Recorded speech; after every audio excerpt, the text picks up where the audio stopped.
سرکار فرماتے ہیں 3 دن تو خیر دل کی بات، جو بندہ نماز پڑھے اور اسے اہمیت نہ دے اسے ہماری شفاعت نصیب نہیں۔ جو بندہ نماز پڑھتا ہے لیکن اسے اہمیت نہیں دیتا۔ سرکار رسالت مآب صلی اللہ علیہ وآلہ وسلم مسجد نبی میں اپنے اصحاب کے ساتھ داخل ہوئے، سامنے ایک بندہ نماز پڑھا تھا اور بھائی نجم شرازی نماز پڑھتے ہوئے کبھی داڑھی کھجلائے، کبھی یہاں خارش کرے، کبھی اپنے کپڑوں کو درست کرے، کبھی ایسا کرے، کچھ اس کی ایکٹیویٹیز ایسی چل رہی تھیں۔ سرکار نے فرمایا اس کی نماز ہی نہیں ہے، اگر اس کے اندر خدا کا خوف ہوتا تو اس کے اعضاء سے واضح ہو رہا ہوتا، یہ نماز ہی نہیں پڑھ رہا۔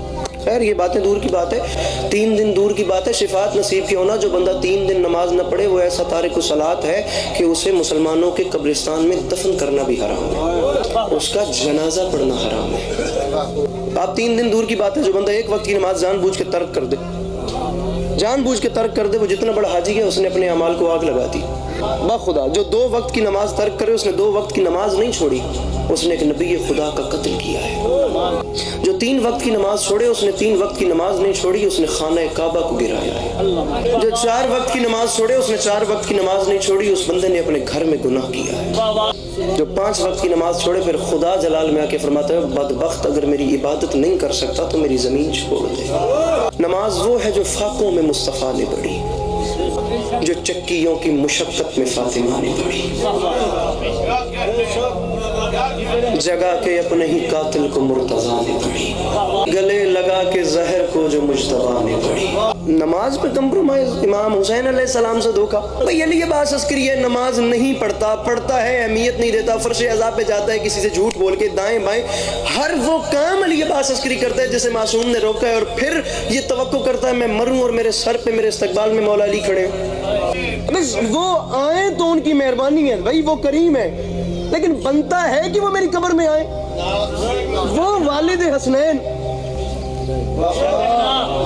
وہ میری قبر میں تشریف لائیں گے، وہ بھائی آئیں تو ان کی کرم نوازی ہے، میں کس خوش فہمی میں ہوں؟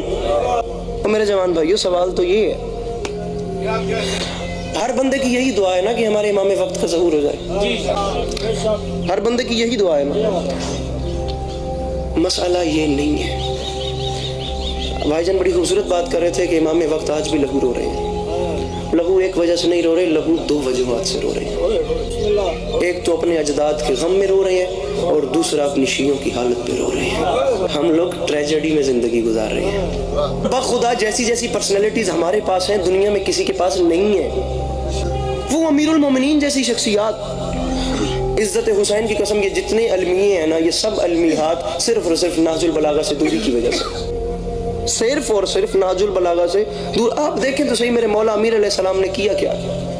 تھپڑ کے بدلے تھپڑ تو ہر بندہ ہی مار رہا ہے نا، کچھ تو ایسا کرو جو دنیا میں نیا ہو۔ اب ضروری ہے گالی دینے والے کو گالی دینی ہے، معاف کرنے والا بڑا ہوتا ہے۔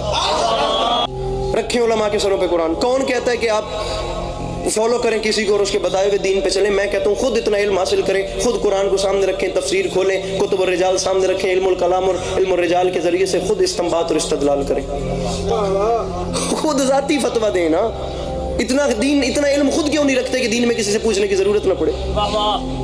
کم از کم ایک علی والے کے پاس اتنا علم تو ہو کہ اسے پتہ ہو کہ میں ایسے معاشرے میں جا کے رہ رہا ہوں، اب میں کہیں باہر کے ملک بین الاقوامی دنیا میں جا کے رہتا ہوں، وہاں پہ کوئی شیعہ مولوی نہیں ہے، مجھے کسی سے پوچھنے کی ضرورت نہیں پڑے گی، مجھے مطہرات، نجاسات، مجھے مبطلات وضو، مبطلات نماز، واجبات نماز، ارکان نماز، مجھے صفات ثبوتیہ سلبیہ، مجھے کچھ تو پتہ ہو، مجھے کچھ تو پتہ ہونا کہ یار اس معاشرے میں زندگی کیسے گزارنی ہے۔ یار آپ جوان بیٹھے ہو، باخدا حساب لیا جانا ہے، قیامت کے دن میرے مولا نے خود پوچھنا ہے۔ اگر خدا کی قسم باقی ساری باتیں چھوڑ دو، مان کرنے آسی کہ قیامت والے دن سارے اتھے خدا کی قسم قیامت کا دن اتنا کرہت کا دن ہوگا، سورج سوا نیزے پہ نہیں ہوگا بھائی نجم شرازی، لیکن اس کی حدت اتنی زیادہ ہوگی، اتنی کرہت کا دن ہوگا کہ لوگ اپنے ہی پسینے میں ڈوب کے غرق ہو رہے ہیں، اور امتیں نبیوں سے کہیں گی یہ دیکھیں حساب کروائیں، بے شک ہمیں جہنم میں بھیجیں، حساب شروع کروائیں۔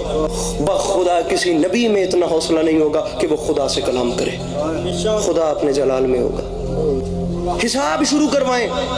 کسی نبی میں باخدا اتنا حوصلہ نہیں ہوگا کہ وہ خدا سے کہے کہ اب حساب شروع کروایا جائے۔ ہر نبی کا چہرہ ہوگا میرے سرکار رسالت مآب کی طرف۔ اس نعمت سے خدا محروم کر دے اگر ان کانوں سے علماء سے بیٹھ کے نجف اشرف میں یہ جملے نہ سنے ہوں کہ سرکار رسالت مآب بھی خدا سے کلام نہیں کر پائیں گے، خدا جلال میں ہوگا، اس وقت میرے سرکار صلی اللہ علیہ وآلہ وسلم سجدے میں سر رکھ دیں گے۔ اور پھر خدا کے جلال پہ اس کی رحمت حاوی آ جائے گی. بڑے بڑے ہم ذاکرین سے سنتے ہیں جی ساری دنیا دھوپ میں ہوگی، ہم جو مومنین ہوں گے نا ہم لواء الحمد کے سائے کے نیچے ہوں گے جو مولا علی کے ہاتھ میں پرچم ہوگا. سب کو ماننا نا کہ اسی مولا علی دے نال ہونا، ہم نے اس موسم میں کوثر مولا کے ہاتھ سے پینا ہے. اور میرے بھائی اگر ہم اسی لائن میں کھڑے ہوئے اور ہم اس قطار میں ہوئے کہ اگلا نمبر میرا ہے، اس پیاس میں کوثر پی لوں، یا اگلا نمبر میرا ہے میں لواء الحمد کے سائے کے نیچے آ جاؤں، اور اسی قطار میں تیرا نمبر آئے اور علی تجھ سے پوچھ لے تو میرا شیعہ تھا، تیری اتنی نمازیں قضا ہیں، علی پوچھ لیں تو کیا کرو گے بھائی؟ مالک آپ کو ہمیشہ اپنی حفظ و امان میں رکھے. مولا ہمیں ویسا بننے کی توفیق دیں جیسا علی علیہ السلام چاہتے ہیں.